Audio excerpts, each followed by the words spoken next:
Today we're taking a look at these NCAAF matches, which are happening on Wednesday, November 16, 2022, and giving you match breakdowns, betting tips and predictions in general on these games. Welcome back to High Stakes, let's get straight into it. Also, don't forget to subscribe and push that notification bell to get notified as soon as we release these sport prediction videos, and if you would like more betting tips and predictions, then check out our Patreon in the link down below. Our new Patreon is a way for us to help you improve your chances of making more money. Multiple plans are available for each and every one of you. By becoming a member of the High Stakes Patreon, you will have access to our best team picks, total picks, parlay picks and much more. Stop wasting hours of your time searching for bad betting predictions that ends up costing you a lot of time and money. Join the High Stakes Patreon now and get the best betting picks. Going back to our video, we will give you 2 betting picks for each game, a team pick and a total pick based on facts and detailed explanation. So make sure to watch our videos till the end so you don't miss any of our picks. BYU vs Missouri State. It is too early to get a read on Missouri State as they roll out an almost entirely new team this year with only 2 returnees, and one of them didn't play much last year. It is almost impossible to read anything into their opening win over a cupcake opponent. So by default, you have to take BYU here. Honestly, BYU is loaded despite a lackluster performance in the opener.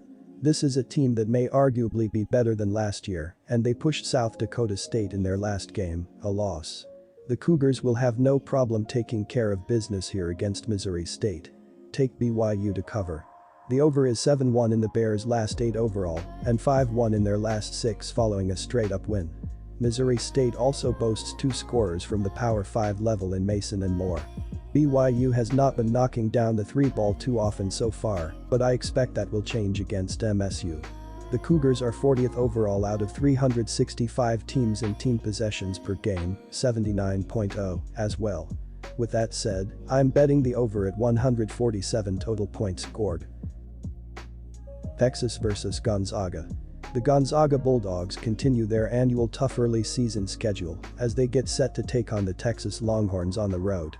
The Zags are 2-0 on the season thanks to a thrilling 64-63 win over Michigan State on Friday night. The game was played aboard the USS Abraham Lincoln, docked in San Diego, California as part of the annual Armed Forces Classic. Trailing 37-31 at the half, the Bulldogs rallied in the second half for the win. All-American Drew Tim poured in 22 points and added 13 rebounds as the Zags rallied from being down by as many as 12 points in the win. Julian Strother nearly has a double-double alongside Tim with 13 points and 9 rebounds in the win. The Texas Longhorns have a chance to avenge last season's opening loss in Gonzaga, 86-74.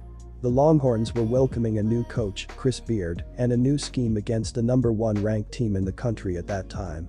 This season, Texas returns 3 starters from last season's 22-win team and have a better understanding of Beard's offensive and defensive philosophy. More importantly, Texas will be playing this one in front of a raucous home crowd.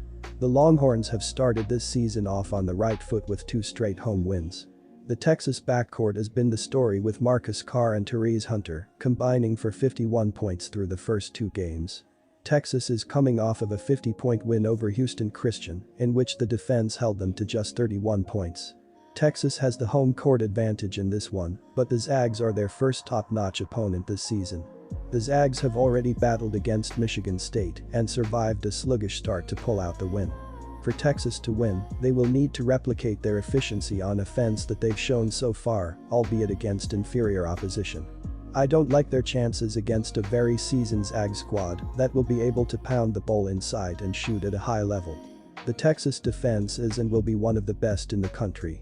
I am banking on Gonzaga's continued offensive efficiency and comfort level playing in these spots to pull out the win. Take the Zags +1. The Bulldogs had the opportunity to take on Michigan State at the Parrott Armed Forces Classic last week, where they snuck away with a 64-63 victory over the Spartans. Drew Tim led the Bulldogs past the Spartans with a 22-point outing, helping them overcome a 12-point deficit. Gonzaga shot 41.8% from the field, 22.2% from deep, and 63.6% from the line. They outrebounded the Spartans, pulling down 12 offensive rebounds and 28 defensive rebounds. At the end of the night, Tim led the Bulldogs in scoring, 22, and rebounds, 13. Malachi Smith came off the bench and contributed 5 rebounds and 6 steals. This will be an incredibly competitive matchup with the two different play styles of these teams. Texas is known for its elite defense and slower tempo play, while Gonzaga is known for starting out fast-paced and bumping it up from there. Texas isn't a team that will shoot from deep, but they do play in the paint and drive to the basket, and they have done that easily this season. With the Longhorn speed, I expect them to score a decent amount of baskets in short periods of time. Gonzaga has a fast-paced defense that doesn't shoot very much from deep, considering they have Tim in the paint, ready to show off his footwork and drive to the hoop. Texas is going to use its speed and athleticism as a weapon, while Gonzaga will use its height and tempo to counter. This will be a high-scoring affair. Take the over 144.5 points. Fresno State vs San Francisco. The San Francisco Dons have won their first 3 contests of the season, beating Texas Southern 90-77, Cal Poly 60-48, and California Merced 88-71 in the process. They closed down a 3-game homestand last Sunday with a comfortable 17-point victory over the Bobcats, who shot 45.2% from the field and 7 for 18 from beyond the 3-point line.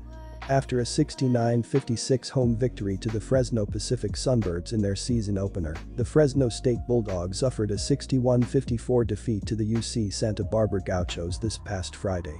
Playing as 3-point underdogs at the neutral site, the Bulldogs committed 16 turnovers and allowed 14 offensive rebounds to the Gauchos. The Dons are arguably a better offensive team than the Bulldogs, so I'm going with the visitors to win straight up. Both teams are capable of playing tough defense, and San Francisco's prolific offense should make the difference.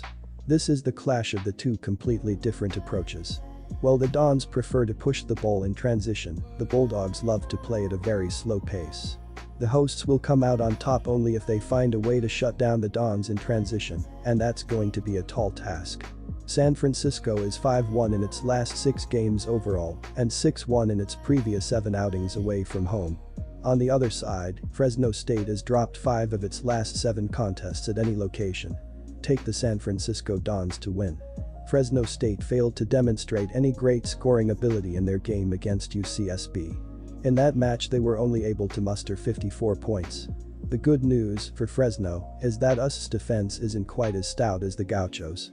San Francisco is giving up 65.3 points per game, which is closer to the total that Fresno will land on. Additionally, US scores 79.3 points per game.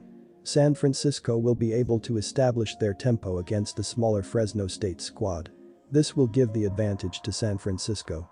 Thus, Fresno State will try to stick to their guns and shoot the ball from the perimeter. Since they are on their home court, they should have some success in comparison to their struggles so far this season. Look for this to be a much higher scoring game than Fresno has played this season. The score to this match goes easily over the total. Jump on the over 136.